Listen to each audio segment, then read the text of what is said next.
ನಮಗೆ ತುಂಬಾ ಆಯಾಸ ಆದಾಗ 10 ರಿಂದ 15 ನಿಮಿಷ ರುದ್ರ ಮುದ್ರೆ ಮಾಡಬೇಕು.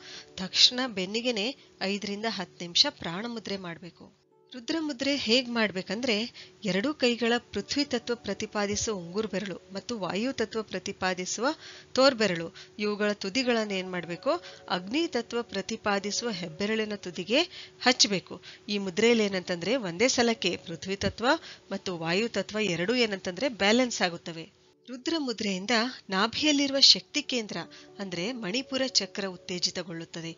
ಇದರಿಂದ ನಮ್ಮ ಜಠರಾಗ್ನಿ ಮತ್ತು ಕಾಮಾಗ್ನಿ ಜಾಗೃತಗೊಳ್ಳುತ್ತದೆ. ನಮ್ಮ ದೇಹ ಸದೃಢವಾಗುತ್ತದೆ. ಜಠರ, ಮೀದೋಜೀರಕ ಗ್ರಂಥಿ ಮತ್ತು ಗುಲ್ಮ ಗ್ರಂಥಿ ಇವೇನಂತಂದ್ರೆ ಸರಿಯಾಗಿ ಕಾರ್ಯನಿರ್ವಹಿಸುತ್ತವೆ. ರುದ್ರ ಮುದ್ರೆ ಮಾಡೋದ್ರಿಂದ ಹೃದಯ ಕೂಡ ಸರಿಯಾಗಿ ಕೆಲಸ ಮಾಡುತ್ತದೆ. ಆಯಾಸ, ತಲೆಭಾರ, ತಲೆ ಸುತ್ತುವುದು, ಸುಸ್ತಾಗುವುದು ಈ ಮುದ್ರೆ ಮಾಡೋದ್ರಿಂದ ಕಡಿಮೆ ಆಗುತ್ತದೆ. ಸರಿ, ಹಾಗಾದ್ರೆ ಮುಂದಿನ ವಿಡಿಯೋದಲ್ಲಿ ಮತ್ತೊಂದು ಉಪಯುಕ್ತವಾದ ಮಾಹಿತಿಯೊಂದಿಗೆ ಭೇಟಿಯಾಗೋಣ. ಧನ್ಯವಾದಗಳು.